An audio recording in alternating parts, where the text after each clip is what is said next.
আর আমানতের খেয়ানতদার, এই তিনটি যার মধ্যে থাকবে সে হলো মুনাফিক।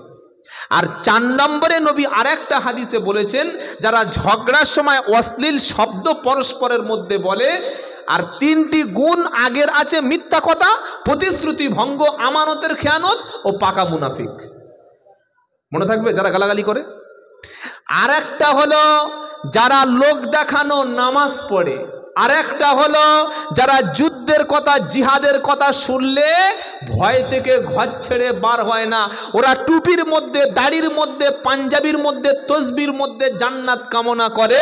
যুদ্ধের কথা, জিহাদের কথা, শহীদের কথা, ইমানের কথা, ইসলামের কথা, এগুলি শুনলে তাদের মনে সন্ত্রাসের সৃষ্টি হয়। এরা কারা? এরা মুনাফিক। এরা কারা বলেন? মুনাফিক। এবার রসুলের যুগে কোনো প্রবলেম হচ্ছে নাকি? রসুলের যুগে একজন মুনাফিকের কথা বলি, তার নাম হলো আব্দুল্লাহ ইবনে উবাই। কি নাম বললাম ভাই? আল্লাহর নবী মক্কা থেকে মদিনায় হিজরত করে গেছেন। মদিনার মানুষগুলি তারা সিদ্ধান্ত নিয়েছে আব্দুল্লাহ ইবনে উবাইকে তারা নেতা বানাবে। তারা রেডি হয়ে গেছে। ঠিক এই সময় বিশ্ব নবী মক্কা থেকে মদিনায় হিজরত করেছে। আল্লাহর নবী হিজরত করার পরে নবীর আখলাক চরিত্র দেখে হাজার হাজার মানুষ নবীর হাতে হাত দিয়ে ইমানের কলেমা পড়ে তারা মুসলমান হয়ে গেছে। জোরে বলুন সুবহানাল্লাহ। আর সব যখন মুসলমান হয়ে গেছে, নেতাকে মুসলমান হবে নাকি ওই উবাই হবে? কে হবে? নবী হবে। আল্লাহর নবীকে তারা নেতৃত্বের দায়িত্ব দিয়ে দিয়েছে। আল্লাহর নবী হলেন তিনি সবার নেতা। আব্দুল্লাহ ইবনে উবাই লক্ষ্য করলো, আরে আমার সে দলবল সব যারা, সকলে তো বিশ্ব নবীর দলে চলে গেল, এখন আমার দলের তকবীর দেওয়ার লোক নাই, আমার পক্ষে মিছিল করার লোক নাই, আমার নেতৃত্ব চলে গেল। আব্দুল্লাহ ইবনে উবাই মুনাফিকদের সর্দার, তাই গোপনে গোপনে কাফেরদের সঙ্গে চক্রান্ত ষড়যন্ত্র করে বিশ্ব নবীর মজলিসে গিয়ে নামমাত্র কলেমা পড়ে মুসলমান হয়ে গেল। মাথায় টুপি, মুখে দাড়ি রেখেছে, নামাজও পড়ে, কিন্তু রসুলের বিরুদ্ধে যত চক্রান্ত সব এই আব্দুল্লাহ ইবনে উবাই করে। নবী যুদ্ধের ময়দানে যাবে, আর সাহাবাদের মধ্যে গিয়ে আব্দুল্লাহ ইবনে উবাই বলছে, ওরে যুদ্ধে যাস না, বাড়িতে থাক, গেলে মরে যাবি, তোদের বিবি বিধবা হবে, বাচ্চাগুলো ইতিম হবে, নবীর কথা শুনে যুদ্ধে যাওয়ার দরকার নাই, এই রকম ষড়যন্ত্র করে। আল্লাহর নবী মদিনা রাষ্ট্রের যে প্রোগ্রামগুলো করে, এই খবরটা মক্কার কুরাইশদের কাছে এই মদিনার আব্দুল্লাহ ইবনে উবাই নামক মুনাফিকটা গোপনে গোপনে পৌঁছে দিত। 3 নম্বর হলো আব্দুল্লাহ ইবনে উবাই আল্লাহ রসুলের স্ত্রী আম্মা জান আয়েশা সিদ্দিকার চরিত্রের উপরে মিথ্যা তোহমত এনেছিল। নাম হলো আব্দুল্লাহ ইবনে উবাই। মুনাফিকদের সর্দার, মুখে ইসলাম, মুখে কলেমা, মুখে নামাজ, মুখে দরুদ, মুখে জিকির, মুখে তেলাওয়াত, কিন্তু অন্তর ছিল কুফরি শক্তির জন্যে। আমরা অনেকে এরকম চরিত্রের আছি, মুখে ইসলাম মানি, মুখে আল্লাহ মানি, মুখে রসুল মানি, কিন্তু আমার অন্তর, আমার জান, আমার মাল সবটুকু হতে হবে আল্লাহ এবং রসুলের জন্য। বলুন সুবহানাল্লাহ।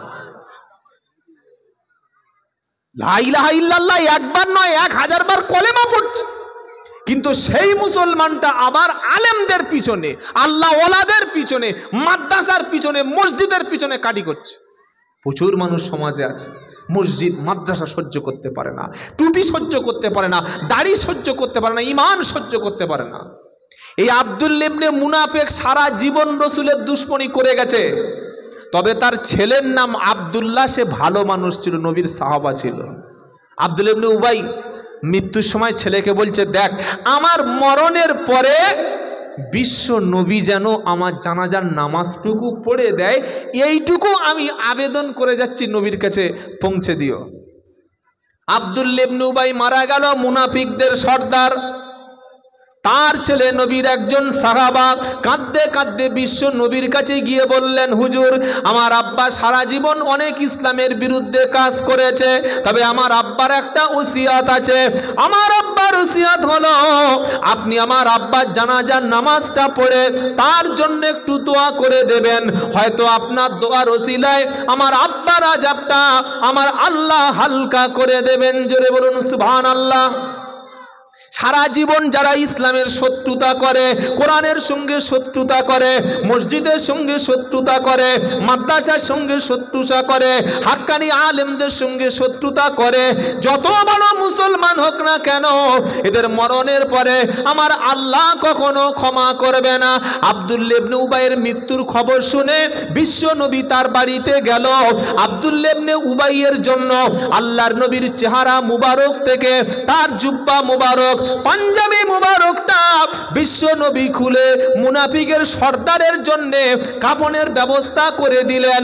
নবীর মুখের পবিত্র লালা মুবারক নিয়ে আব্দুল্লাহ ইবনে উবাইয়ের শরীরের সব জায়গায় দিয়ে দিল। আল্লাহর নবী সাল্লাল্লাহু আলাইহি সাল্লাম আব্দুল্লাহ ইবনে উবাইয়ের জানাজার লাশটাকে সামনে নিয়ে তিনি জানাজার নামাজের ইমামতি করতে যাবেন। ওমর ফারুক ছুটে এসে বিশ্ব নবীর জামার পিছনের অংশটাকে টেনে ধরে বললেন, আল্লাহর নবী, আপনি আব্দুল্লাহ ইবনে উবাইয়ের জানাজার নামাজ পড়াবেন না। যুদ্ধের ময়দানে 300 লোক নিয়ে চলে গিয়েছিল, আপনার স্ত্রীর নামে মিথ্যা তহমত দিয়েছিল, আপনার বিরুদ্ধে সারা জীবন ষড়যন্ত্র করেছিল, মুখে ইসলাম এনেছে, অন্তরে ইসলাম আনে নাই। এই উবাইয়ের পক্ষে আপনি দোয়া করবেন না, এর জন্য জানাজার নামাজ আপনি পড়াবেন না। আমার নবী বললেন, আমি পড়াবো, আল্লাহ নিষেধ না করলে আমি পড়াবো। আল্লাহ রাব্বুল আলামিন জিব্রাইলকে পাঠিয়ে বিশ্ব নবীকে এই আব্দুল্লাহ ইবনে উবাইয়ের ব্যাপারে সতর্ক করে দিয়েছিলেন। জোরে বলুন। এই বক্সের সাউন্ডটা তো চেপে গেছে, একটু দেখুন না কি সাউন্ড বাড়ানো যায়। পিছন থেকে পাঞ্জাবি টেপে চেনে ধরেছে কে? হযরতে উমর। হুজুর জানাজা পড়াবেন না।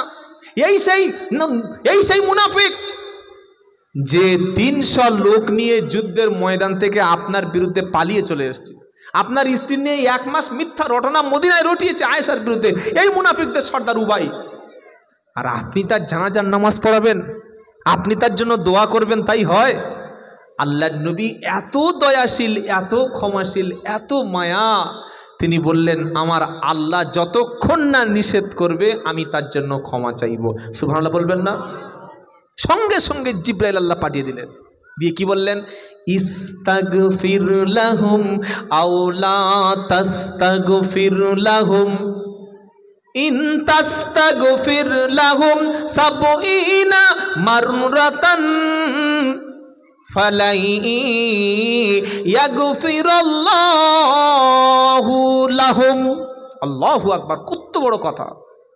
10 নম্বর পারা 19 নম্বর পৃষ্ঠায় 1 নম্বর লাইন 80 নম্বর আয়াত, সূরার নাম তাওবা। আল্লাহ বলছেন, ইস্তাগফির লাহুম আও লা তাস্তাগফির লাহুম। নবী, ও আমার বিশ্ব নবী, এই মুনাফিক ইসলামের দুশমন, তুমি এদের জন্যে ক্ষমা চাইলেও আর না চাইলেও দুটোই সমান। শুনছেন আপনারা? যদি ক্ষমা চান বা দোয়া করেন বা মাগফিরাত করেন, চাইলেও যা, না চাইলেও তাই। শুধু তাই নয়, ইন তাস্তাগফির লাহুম, যদি আপনি ক্ষমা চান, কবার? ৭০ মাররাতান, ৭০ বার যদি ক্ষমা চান, ফালাই, কখনো না, ইয়াগফিরাল্লাহু লাহুম, ৭০ বার ক্ষমা চাইলে আল্লাহ কখনো আপনার দোয়া তার জন্য নেবে না। সুবহানাল্লাহ, আশ্চর্য কথা। আপনি ৭০ বার ক্ষমা চাইলে কি হবে? আল্লাহ ক্ষমা করবে না। নবীজি বললেন, শোনো উমর, আল্লাহ তো বলেছেন ৭০ বার চাইলে ক্ষমা হয়তো হবে না, কিন্তু আমি তার জন্য ৭০ বারের বেশি হচ্ছে দেখি যদি আল্লাহ ক্ষমা করে। সুবহানাল্লাহ। মুসলমান সাবধান, কার গীবত করছো, কার পিছনে নিন্দা করছো? টুপি, দাড়ি, পাঞ্জাবি, মসজিদ, মাদ্রাসা, আলেম, ওলামা, আমার দলের লোক জান্নাতি আর বাদবাকি জাহান্নামী, এটা কেন তুমি বলছো? একজন হাক্কানি আলেম, আল্লাহর কোরআনের ইলম আল্লাহ যাকে দিয়েছেন, সেই মানুষদের সমালোচনা আমরা করছি, পুরো কষ্ট লাগে। ইউটিউবে ছোট্ট ছোট্ট বাচ্চারা ফেসবুকে আলেমদের গালাগালি করছে। হ্যাঁ, আলেমদেরকে উমুকের ছেলে, উমুকের বাচ্চা, উমুকের মায়ের নামে গালাগালি করছে। লজ্জা লাগে না? ঘৃণা লাগে না? কাদের পিছনে কথা বলছি? আমার নবীকে আল্লাহ বলছেন তুমি 70 বার চাইলে আমি আল্লাহ ক্ষমা করব না। একবার দুবার নাই, আল্লাহ রাসূল 70 বার ক্ষমা চাইলে ক্ষমা করব না। নবীজি দয়ার বশবর্তী হয়ে বললেন, উমার আমি তাহলে তার জন্য 70 বার কেন 100 বার চাইব। জানাজার নামাজ হয়ে গেল, নবীজি পড়ালেন, নবী কোলের উপরে তুলে লাশকে নিয়ে কবরে দাফন করে দিলেন। একটা জিনিস যেটা শরিয়াতে আছে সেটা আমাদের সমাজে নাই। কি? জানাজার নামাজের পরে দোয়া আপনারা করেন তো? হ্যাঁ বা না উত্তরটা দিন। করেন। দোয়া করে চলে আসেন না দাঁড়িয়ে থাকেন? চলে আসি। কিন্তু ইসলামে আল্লাহর নবী কি করতেন? সাহাবাদেরকে নির্দেশ, সাহাবারা জানাজার নামাজের পরে নবী বললেন, ওগো তোমার ভাইয়ের জানাজার নামাজের পরে দাফন করার পরে তার কবরের পাশে দাঁড়িয়ে একটা উট জবাই করে ছাড়াতে যতক্ষণ সময় লাগে অন্তত অতটুকু পরিমাণ তোমরা কবরে দাফন করার পরে পাশে দাঁড়িয়ে ক্ষমা চাও। কারণ তোমার মোমেন ভাই, তোমার মা, তোমার আব্বা, তোমার সন্তান, তোমার গ্রামের মানুষ যে কবরে গেছে এই মাত্র সবে তাকে প্রশ্ন হচ্ছে। আর সবচাইতে কঠিন সময় হলো কবরের সওয়াল জবাব। দুনিয়ায় বিপদে পড়লে প্রধানকে খবর ফোন করলে পাওয়া যায়, ইমেলে পাওয়া যায়, এমপি পাওয়া যায়, নেতা পাওয়া যায়, আলেম ওলামা, পীর সাহেব, মুফতি সাহেব পাওয়া যায়। ভাই আমল যদি খারাপ হয় কবরে আটকে ফোন কোথায়? চিল্লালে চিৎকার করলে কাউকে মিলবে? এজন্য আপনার আব্বা বা আম্মা মারা যাওয়ার পরে দাফন করার পরে ওই দোয়া করে হুড়ুহুড়ি করে বাড়িতে আসবেন না। কবরের একটু পাশে দাঁড়িয়ে আল্লাহর কাছে বলুন, আল্লাহ আমার আব্বা আমার আম্মার সওয়াল জব এখন চলছে, আল্লাহ সবাই চলে গেছে, আল্লাহ কঠিন সময়ে যেন প্রশ্নের উত্তরগুলো সহজ করে দিও। আল্লাহ নবী খাদিজা রাদিয়াল্লাহু তাআলার ইন্তেকালের পরে তখন খাদিজার জানাজার নামাজের সিস্টেম ছিল না, খাদিজাকে জানাজার নামাজ হয়নি। কিন্তু কাফন দাফন করে যখন খাদিজাকে মাদফুন করে দেওয়ার পরে বিশ্বনবী আল্লাহর কাছে বলল, গো আল্লাহ খাদিজা রাদিয়াল্লাহু তাআলা আনহা কোনোদিন আমি না আসলে বিছানায় ঘুমাতো না, আমি না খেলে খেত না, আমি না বাড়িতে আসলে অপেক্ষা করত। আজ থেকে সে আমি একা হয়ে গেলাম, খাদিজা বড় অসহায়। ওগো আল্লাহ খাদিজার কবরের প্রশ্নের উত্তরগুলো সহজ করে দাও। তাই জানাজার নামাজের পরে দোয়া হয়ে গেলেও নিজের বাপ মার কবরের কাছে কিছুক্ষণ দাঁড়াবেন আর ক্ষমা প্রার্থনা করবেন। কথা মনে থাকবে ইনশাআল্লাহ। নবীজি এবার রেডি। আব্দুল্লাহ ইবনে উবাইয়ের কবরের পাশে দাঁড়িয়ে তিনি দোয়া চাইবেন, মাগফিরাত কামনা করবেন। আল্লাহ সঙ্গে সঙ্গে নবীকে বলছে, নবী তুমি জানাজার নামাজ পড়িয়েছো, দোয়া করেছো, আমি আল্লাহ বলেছি 70 বার চাইলে হবে না, তারপর তুমি দোয়া চেয়েছো। এবার শোনো কি, ওয়ালা তুসাল্লি আলা আহাদিম মিনহুম মাতা ওয়ালা তাকুম আলা কবরিহি। হে নবী তুমি শুনে রাখো, এরকম মুনাফিক যদি কেউ মারা যায় তুমি নবী তাদের জানাজার নামাজ পড়বে না, তাদের কখনো তুমি কবরের পাশে দাঁড়াবে না, তাদের জানাজার নামাজ পড়াবে না, তাদের কবরের পাশে দাঁড়াবে না, তাদের জন্য কোনোদিন কবরের পাশে দোয়া করবে না। কারণ ইন্নাহুম কাফারু বিল্লাহি ওয়া রাসূলিহি ওয়া মাতু ওয়া হুম ফাসিকুন।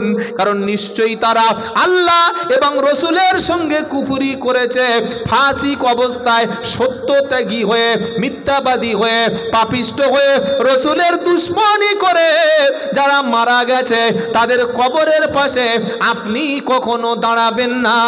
মুনাফিকদের সম্পর্কে এ আয়াত নাজিল হয়ে যাওয়ার পরে বিশ্ব নবী আর কোন মুনাফিকের জানাজার নামাজ পড়াতেন না।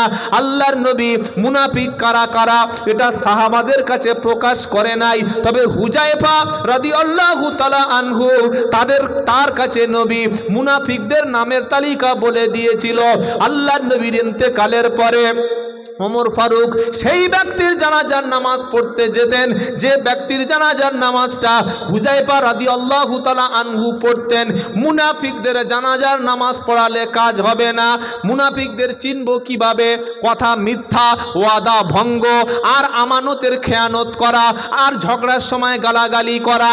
আল্লাহর নবী আরেকটা চিহ্ন বলে দিয়েছে, মুনাফিকদের জন্য সবচাইতে কঠিন হলো ঈশা এবং ফজরের নামাজ। ফজরের নামাজে যাদের মসজিদের পাওয়া যেত না তাদেরকে মুনাফিক বলেই সাহাবারা চিনে নিতেন। এ মুসলমান, নবী দিবসে এসেছো, কোরআন শুনছো, নবীর জীবনী শুনছো, নিয়ত করে নাও আমি ইমানদার থাকবো, আমি মুনাফিক হয়ে মরতে চাই না। ইচ্ছা করে স্বেচ্ছায় যারা ফজরের নামাজ ছেড়ে দিল, জামাত তরক করলো, নামাজ কাজা করলো, ওরা তো মুনাফিকের দলেই চলে গেল।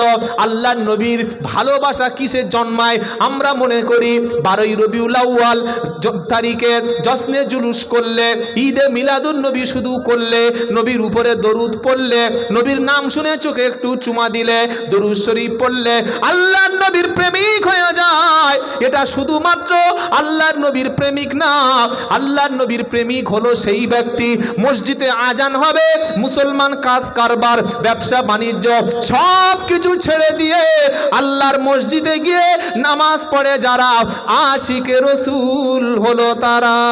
জোরে বলুন। বাড়ির পাশে মসজিদ, নামাজের খবর নাই, ও শুয়ে শুয়ে বলছে আমি মদিনায় যাব। পাগলা কথাগারে, বাড়ির পাশে মসজিদে ঢুকতে পারলি না, তুমি স্বপ্ন দেখছো মদিনায় যাব। এই স্বপ্ন কোনোদিন কবুল হবে বলে মনে হচ্ছে?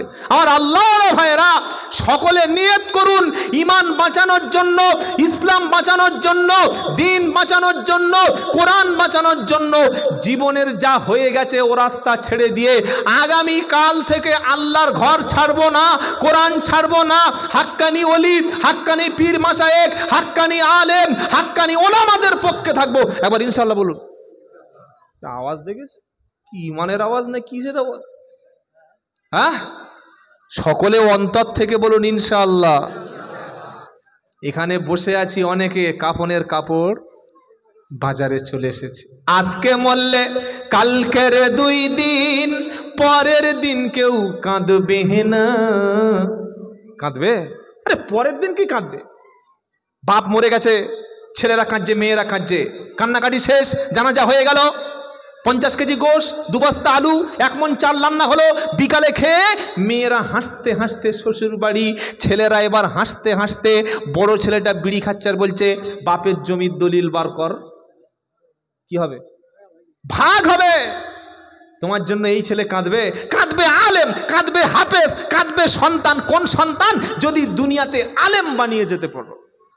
ছেলেকে মাদ্রাসায় পড়াচ্ছ না, আলেম বানাচ্ছ না, আব্দুল্লাহ জুবাইরকে দাওয়াত করে আনবে, ফুরফুরার পীর সাহেবকে দাওয়াত করে আনবে, বসিরহাট থেকে হুজুর দাওয়াত করে আনবে, মেদিনীপুর থেকে হুজুর দাওয়াত করে আনবে।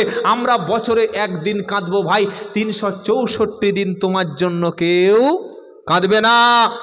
কান্নার লোক যদি, অরিজিনাল লোক যদি তৈরি করতে চাও, আশেপাশে যে মাদ্রাসা আছে যোগাযোগ করে নিজের একটা সন্তানকে অন্তত কোরআনওয়ালা বানিয়ে দাও, সারা জীবন ছেলে চোখের পানি ফেলে কাঁদবে। জোরে বলুন সুবহানাল্লাহ। কবি কি বলছে?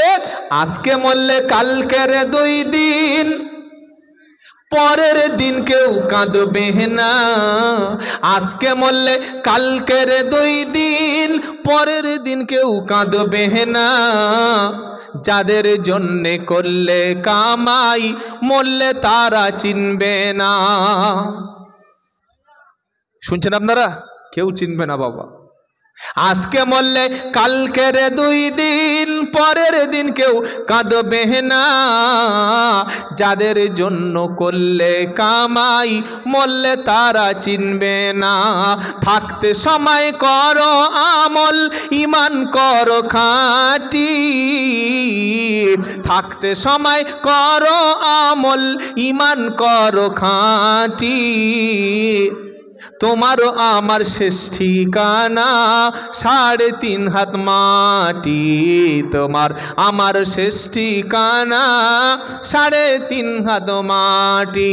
আল্লাহুম্মা সাল্লি আলা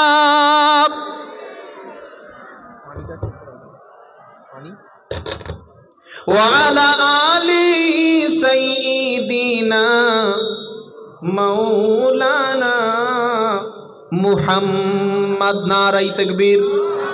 মুনাফিক হব না ইমানদার হব? জোরে বলুন।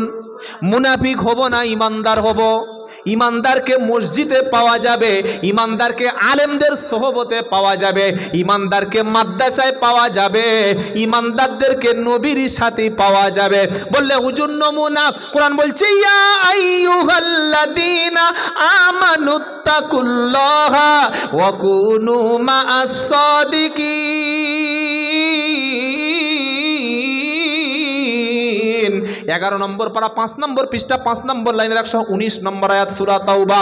আমার আল্লাহ বলছে ইমানদার আল্লাহকে ভয় করো আর সত্যবাদীদের সাথে তোমরা থাকো, আল্লাহর নেক সলেহীন বান্দাদের সাথী বেনে যাও। জোরে বলুন সুবহানাল্লাহ। কাদের সাথে? সত্যবাদী, নামাজি, পরেশগার, দিনদার, ঈমানওয়ালার সাথে থাকুন। নবীর সাথে সাহাবারা ছিল বলে আল্লাহর নবী জান্নাতের সর্দার, আর সাহাবারা ও তারা সবাই জান্নাতি। জোরে হবে না? শুধু জান্নাতি না, সাহাবাদের সম্পর্কে আল্লাহ বলছে ওয়াসাবিকুনাল আউয়ালুনা মিনাল মুহাজিরিনা ওয়াল আনসার ওয়াল্লাযীনা তাবাউহুম বিইহসান রাদিয়াল্লাহু আনহুম ওয়া রাদু আনহু আ'আদ্দা লাহুম জান্নাতিন তাজরি তাহতাহাল আনহারু খালিদিনা ফিহা আবাদা।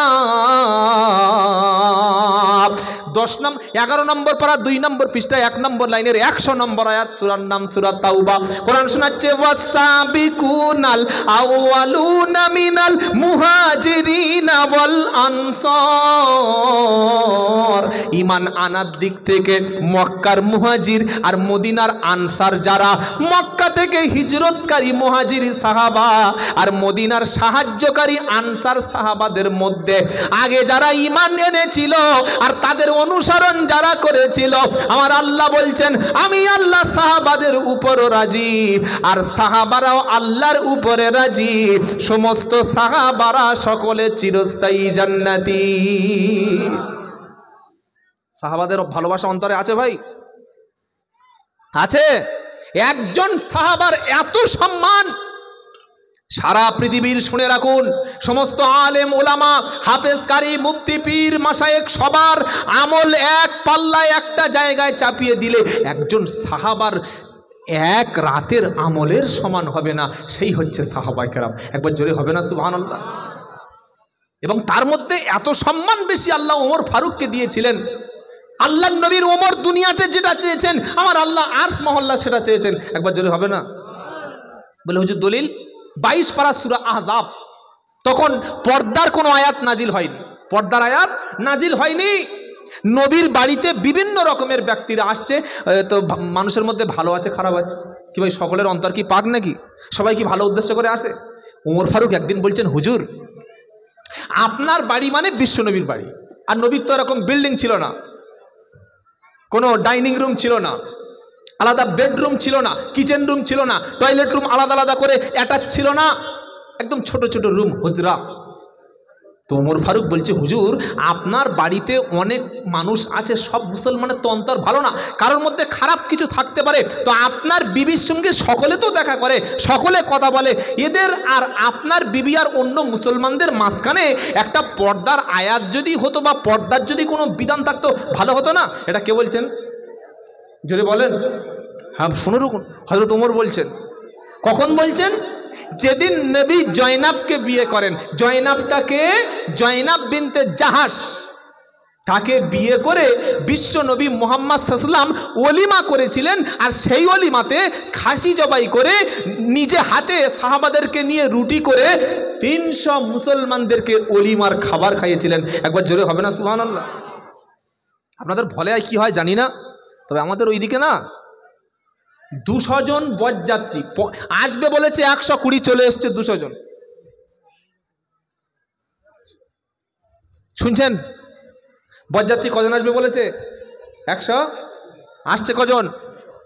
আল্লাহর নবী বলছেন বিনা দাওয়াতে খায় যারা হুজুর আছে খুব ভালো করে জানে, আপনারা অনেকে জানেন যারা আলেম আছে। চোর হয়ে ঢুকলো, ডাকাত হয়ে বার হলো। কি শুনছেন আপনারা? বিনা দাওয়াতে খেতে গেছে, হ্যাঁ এই দিচ্ছে চল খেয়ে আসি। চোর হয়ে ঢুকলো, ডাকাত হয়ে বার হলো। সন্ধ্যা থেকে বক্তা মৌলবী সাহেব বাড়ির পাশে মিলাদ হচ্ছে, চিল্লে চিল্লে ঘেমে জামা প্যান্ট সব ভিজে গেছে, 50টা লোক নাই। আর হুজুর যখন শুরু করেছে রাব্বানা যালামনা আনফুসানা দোয়া, 1 মিনিটের মধ্যে পুরো ইয়াজুজ মাজুজের দল ভরে গেছে, পাতা বিছি আর শেষ নাই। তখন ওই কানে কানে বাড়িওয়ালা বলছি, ইমাম সাহেব দোয়া লম্বা করলে আমার শেষে পাতায় কম পড়বে, খাবার শেষ হয়ে যাবে। ই কি চিটিং বাজরে, তো দাওয়াত করেছে তুই খেতে গেছি। বিনা দাওয়াতে খাওয়া মানে চোর হয়ে ঢুকলো, ডাকাত হয়ে বার হলো। মনে থাকবে ইনশাআল্লাহ, যাকে দাওয়াত করেছে সেই জানে। এত কেন গেছেন? এই যে বরযাত্রীর নামের যে সিস্টেম ভাই, এটা ইসলামের দৃষ্টিতে শরিয়াত সম্মত না। নবী বলছেন ইন্না আযামান নিকাহ বারাকাতান আইসরুহু মা'না মুনা, সেই বিয়েটা আল্লাহর কাছে পছন্দ যে বিয়ের খরচটা সবচাইতে কম হয়। আমি আসামে, ত্রিপুরাতে এবং পুরুলিয়া জেলায় জলসার মজলিসে বিয়ে কোনোদিন শুনেছেন, দেখেছেন? জলসার মজলিসে বিয়ে হয়। আমি নিজে আসামে বিয়ে পড়িয়েছি, ত্রিপুরায় জলসার মজলিসে। ছেলে এখানে বসে আছে, আর ছেলের পাশে মেয়ের বাপ আছে, মেয়ের পক্ষ থেকে 2 জন আছে। ইজাব কবুল করে এখানে কিছু খেজুর দিয়ে দিলাম, নেমে খাওয়া দাওয়া করে মেয়ে নিয়ে চলে গেল। 1 থেকে 1.5 টাকা খরচ মেয়ের বাপের হলো। এই বিয়েটা হচ্ছে সুন্নাত সম্মত। মসজিদে বিয়ে করা সুন্নাত, জুমার দিন বিয়ে করা সুন্নাত, অল্প বরযাত্রী বিয়ে করা সুন্নাত। আর আমরা হাওরের মতো বললাম আমার বংশ বড়, 100 জন না গেলে হয়? 100 জন যাওয়ার নাম করে 200 জন চলে এসেছি। আরে ভাই 200 জন গেছো, যাও মেয়ের বাপের মুড়িয়ে খাও। আসার সময় তোমার বেয়াই, তোমার আত্মীয়, তোমার শ্বশুরকে তুমি বলে আসতে পারলে না যে বেয়াই বা শ্বশুর আমি 200 জন লোক এনে খেয়েছি, অত খাওয়াতে পারবো না, 100 জন লোক কালকে আমার বাড়ি গিয়ে খেয়েছো। এটা ইনসাফের মধ্যে পড়ে কি পড়ে না? খেয়ে আসছে আর প্যান্ডেলের বাইরে এসে বলছে এরম খাবার লোকের খাওয়ায়, এর থেকে কুকুর ভালো খাবার খায়। এরকম কথা যেন না বলি। অলিমা হলো সুন্নাত, যেটাকে বউ ভাত বলে। অলিমা কি? মেয়ের বাড়ির গিয়ে খেয়ে আসবেন, আর আসার সময় তার পরের দিন দাওয়াত করে আসবেন। শ্বশুরকে, মেয়ের বাপকে ডেকে ছেলের বাড়িতে খাইয়ে দেবেন। আল্লাহর নবী বলছেন অলিমা সুন্নাত। নবী জাইনাব বিনতে জাহাজকে বিয়ে করলেন, করার পরে রুটি আর খাসির মাংস, খাসির গোশত দিয়ে প্রায় 300 মুসলমান খেলো। সুবহানাল্লাহ বলেন। তবে 3-4 জন মুসলমান এসেছিল, ওই খাওয়া রান্না আর কমপ্লিটের আগেই তারা চলে এসেছে। আর এসে নবীর বাড়িতে ছোট্ট মানে ওই হুজুর সামনে বসে আছে। তো আশ্চর্য, তো রান্নার আগে চলে এসেছে, এসে গল্প করছে। আল্লাহর নবী খুব মানে লজ্জাশীল ছিলেন, বলতেও পারছেন না, কারোর মুখের উপরে বলতেন না। নবী কষ্ট পাচ্ছেন। নবীজি খাবার যখন তাদের খাইয়ে দিল, তারাও বসে আছে। খাবার খাওয়ানো হয়ে গেল, তারা ওঠে না। আলহামদুলিল্লাহ, বিশ্বনবী মুহাম্মদ মুস্তাফা সাল্লাল্লাহু আলাইহি ওয়াসাল্লাম এত লজ্জাশীল, বলছেন না যে তোমরা উঠে চলে যাও। আচ্ছা ভাই, খাওয়ার পরে কারোর বাড়ি বসে গল্প করা, এটা বাড়িওয়ালাকে কষ্ট দেওয়া হয় কি হয় না? হ্যাঁ। বিশ্বনবী খাওয়া দাওয়া 3 জনকে কমপ্লিট করে সালাম দিয়ে চলে আসো, বাইরে থেকে ঘুরে আসলো। তারপরে দেখছেন ওই 3 জন বসে আছে, গল্প করছে নবীর বাড়িতে। আল্লাহর নবীর ঘরটা ছোট ছিল, বিশ্ব নবী বলতেও পারছেন না যে উঠে যাও। এত বেশি লজ্জা, এত বড় নবী, শরম করতেন মানুষকে দেখে। এবার আল্লাহর নবী অন্যান্য স্ত্রীর রুমে প্রবেশ করেছে। সর্বপ্রথম বিশ্ব নবী জয়নাবকে বিয়ে করার পরে আম্মা জান আয়েশা সিদ্দিকা রাদিয়াল্লাহু তাআলা আনহা তার রুমে প্রবেশ করে আসসালামু আলাইকুম আয়েশা যখন সালাম দিয়েছেন, আয়েশা সিদ্দিকা রাদিয়াল্লাহু তাআলা আনহা ওয়া আলাইকুমুস সালাম ইয়া রাসূলুল্লাহ বলে জিজ্ঞাসা করলেন আল্লাহর নবী, আপনার বিবাহিতা স্ত্রী আমাদের বুবু জয়নাব কেমন হয়েছে? আমার নবী বললেন আলহামদুলিল্লাহ। অন্যান্য বিবিদের সঙ্গে কথা বলে আবার নবী ফিরে এসে দেখছেন ওই 3 জন ব্যক্তি তখনও পর্যন্ত বসে বসে গল্প করছে। আল্লাহর নবী কষ্ট পেল, আল্লাহর নবী অত্যন্ত লজ্জা পেয়ে গেলেন, কিছু বললেন না। নবী মনে মনে করছেন এই লোকগুলো কেন, এরা খাওয়ার পরে কেন বসে বসে গল্প করছে, কেন উঠে যায় না? আর নবীর ঘরের প্রত্যেকটা আলাদা আলাদা হুজরার মধ্যে নবীর অন্যান্য স্ত্রীরা আছে, ভিতরে স্ত্রী, সামনে পর পুরুষ বসে গল্প করছে, এটাও পর্দার একটা খেলাপ হচ্ছে। ওদিকে ওমর ফারুক বলেছিলেন, আল্লাহর নবী আপনার স্ত্রীদের সামনে অনেক ব্যক্তি আসে, সামনে এসে কথাবার্তা বলে, স্ত্রী আর মুসলমানদের মধ্যে একটা পর্দার সিস্টেম থাকলে ভালো হতো। ওমর ফারুক এটা বলেছিলেন। এবার আল্লাহর নবী দেখছেন এই তিনজনও পর্যন্ত উঠে যায় না। নবী জয়নাবের রুমের মধ্যে, কামরার মধ্যে প্রবেশ করতে যাবেন, ডান পা জয়নাবের রুমে দিয়েছে, বাম পা বাইরে আছে। আর ওই সময় জিব্রাইল বিশ্ব নবীর কাছে সূরা আহজাবের 54-53 নম্বর আয়াত নিয়ে চলে এসেছেন। জোরে বলুন সুবহানাল্লাহ। এসে বলছেন, ইয়া আইয়ুহাল্লাযীনা আমানু লা তাদখুলু বুয়ুতান নবী ইল্লা আইয়ুদানা লাকুম ইলা তুআমিন গায়রা নাদিরিনা ইনাহু ওয়ালাকিন ইদা দুঈতুম ফাদখুলু ফাইদা তুইমতুম ফাতাশিরু ওয়ালা মুস্তানিসিনা লিহাদিস ইন্না দালিকুম কানা ইউদিন নাবিয়্যা ফায়াস্তাহি মিনকুম আল্লাহু ইয়াস্তাহি মিনাল হাক্কি ওয়া ইদা সাআলতুমুহুন্না মাতাআন ফাসআলুহুন্না মিন ওয়ারা হিজাব। জোরে বলুন। এবার এটা হলো পর্দার আয়াত। আল্লাহ তার জিব্রাইলকে দিয়ে নবীর উপরে পর্দার বিধান নাজিল করে দিচ্ছে। আল্লাহ বলে দিচ্ছেন, ইয়া আইয়ুহাল্লাযীনা আমানু, ও বিশ্বাসী ইমানদারেরা, লা তাদখুলু বুয়ুতান, তোমরা প্রবেশ করো না ঘরের মধ্যে, বুয়ুতান নবী, নবীর ঘরের মধ্যে প্রবেশ করবে না। কতক্ষণ পর্যন্ত? বিশ্ব নবী যতক্ষণ তোমাদেরকে খাবার রেডি করে না ডাকছে, খাবার দস্তরখান পেতে না ডাকছে, ততক্ষণ পর্যন্ত নবী অনুমতি না দিলে আল্লাহ নবীর ঘরের মধ্যে তোমরা প্রবেশ করবে না। খাবার যখন হয়ে গেল, ওয়ালা মুস্তানিসিনা লিহাদিস, খাবার খাওয়ার পরে আর তোমরা বসে বসে নিজেদের মধ্যে কথাবার্তা বলো না, এবার তোমরা বার হয়ে পড়ো। আল্লাহ নবী এই কথাটা বলতে লজ্জা পাচ্ছে, কিন্তু আল্লাহ লজ্জা পায় না। হে সাহাবারা, এরপরে যখন তোমরা বিশ্ব নবীর বাড়ি আসবে, খাবার হয়ে গেলে, খাওয়া হয়ে গেলে সঙ্গে সঙ্গে বার হয়ে যাবে। আর নবীর স্ত্রীদের সামনে আগে যেমন খোলামেলা কথা বলতে, নবীর স্ত্রী তোমাদের দিকে, তোমরা নবীর স্ত্রীদের দিকে তাকিয়ে তাকিয়ে একে অপরের সঙ্গে কথা বলতে, আমি আল্লাহ ওমর ফারুকের সিদ্ধান্তকে মেনে নিলাম। ওয়া ইদা সাআলতুমুহুন্না মাতাআন, তোমরা যখন কিছু চাইবে নবীর স্ত্রীদের কাছ থেকে, ফাসআলুহুন্না মিন ওয়ারাই হিজাব, এবার তোমরা পর্দার আড়াল থেকে নবীর স্ত্রীদের কাছে চাইবে। এখন থেকে পর্দার বিধান ফরজ হয়ে গেল। সে পর্দার বিধান এখন আছে তো? আছে?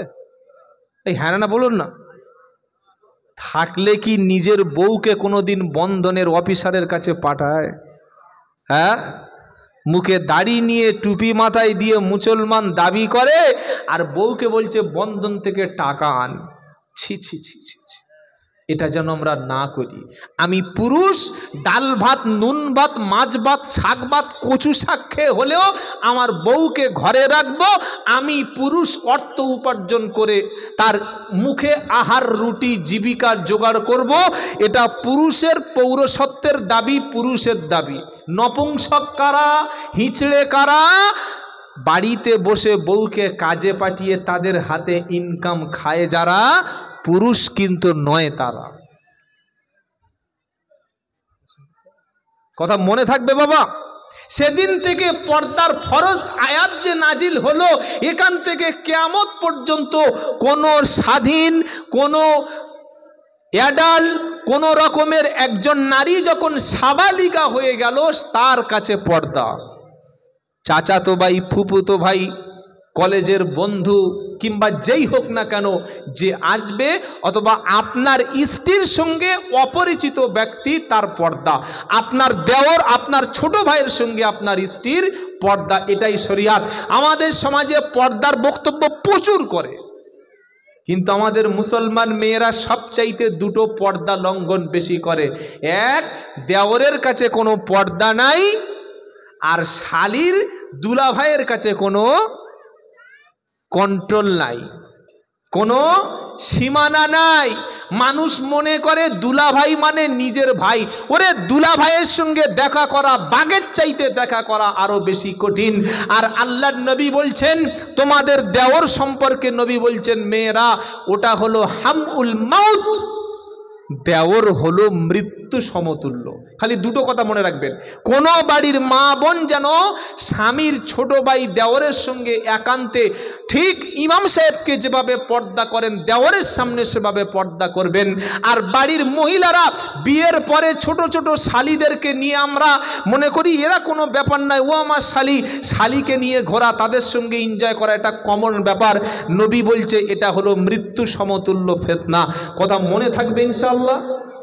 আল্লাহর নবীর শান, মান, মর্যাদা এটা আমি বলে আমার মতো ছোট্ট গুনাহগার পাপিষ্ট নালায়েক কিভাবে শেষ করতে পারি? এই যে 2 ঘন্টা 3 ঘন্টা 4 ঘন্টা আল্লাহর নবীর সিরাত নিয়ে আলোচনা হলো না ভাই? পৃথিবীর সবচাইতে গভীর সমুদ্রের নাম হলো প্রশান্ত মহাসাগর, সবচাইতে গভীরতম। প্রশান্ত মহাসাগর থেকে 1 গ্লাস পানি তুলে নিলে প্রশান্ত মহাসাগরের কত পানি কমবে? 1 ইঞ্চি? হ্যাঁ, কিছু মনে হবে? প্রশান্ত মহাসাগরের গভীরতার তুলনায় 1 গ্লাস পানি তুললে যেমন প্রশান্ত মহাসাগরের পানি কমে না, এক নবী দিবসের জলসায় 3 ঘন্টা 4 ঘন্টা নবীর জীবনী কোরআন হাদিস থেকে শুনলেও বিশ্ব নবীর 63 বছরের জীবনের এতটুকুও শুনে আমরা শেষ করতে পারবো না। একবার জোরে হবে না সুবহানাল্লাহ?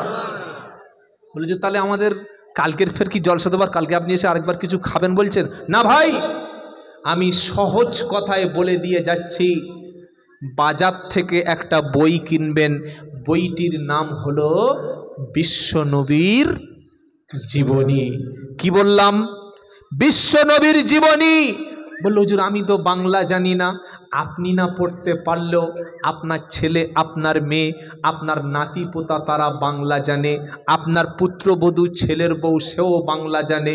আমি আব্দুল্লাহ জুবাইর 2 ঘন্টা যতই চেল্লাই, কাল সকালবেলা এর অর্ধেক কথা মনে থাকবে না।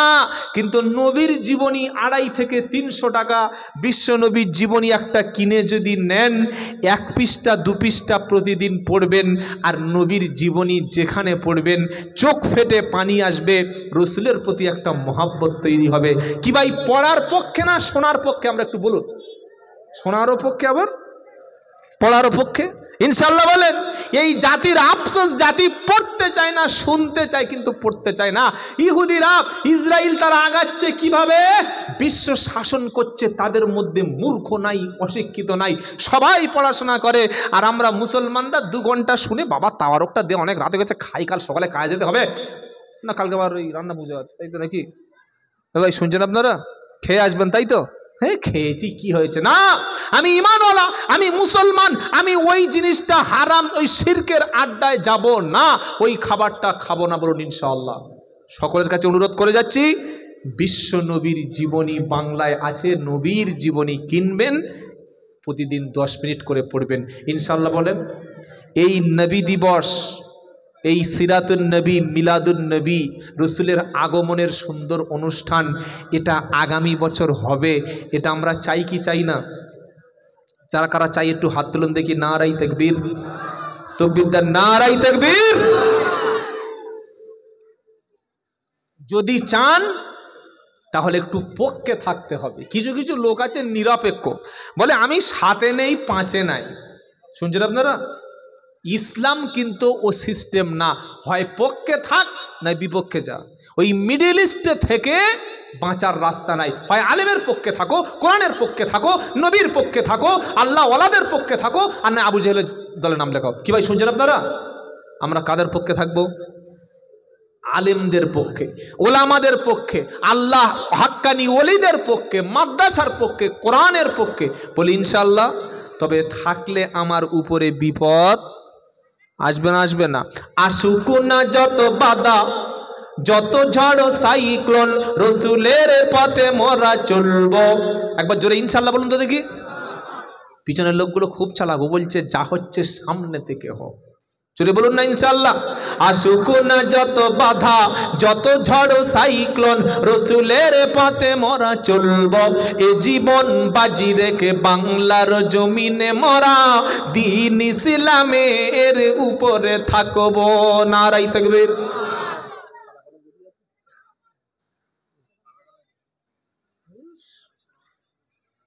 বিয়ে হবে, সে ছেলের গা ধোয়নি অবস্থা নেই, ওরম করলে হয়? ছেলেকে গা ধুইয়ে গলায় মালা দিয়ে তবে তো বিয়ে। কি বুঝলেন বাবাজিরা, আল্লাহ ভাইরা? কবি কি বলছে? আসুক না যত বাধা, যত ঝড় সাইক্লোন, রসুলের পথে মোরা চলবো। এ জীবন বাজি রেখে বাংলার জমিনে মোরা ইসলামের সাথে থাকবো। নারাই তাকবীর, নারাই তাকবীর। মোরা কামানের মুখোমুখি দাঁড়িয়ে, মোরা রাইফেলের মুখোমুখি দাঁড়িয়ে আল্লাহু আকবার বলবো।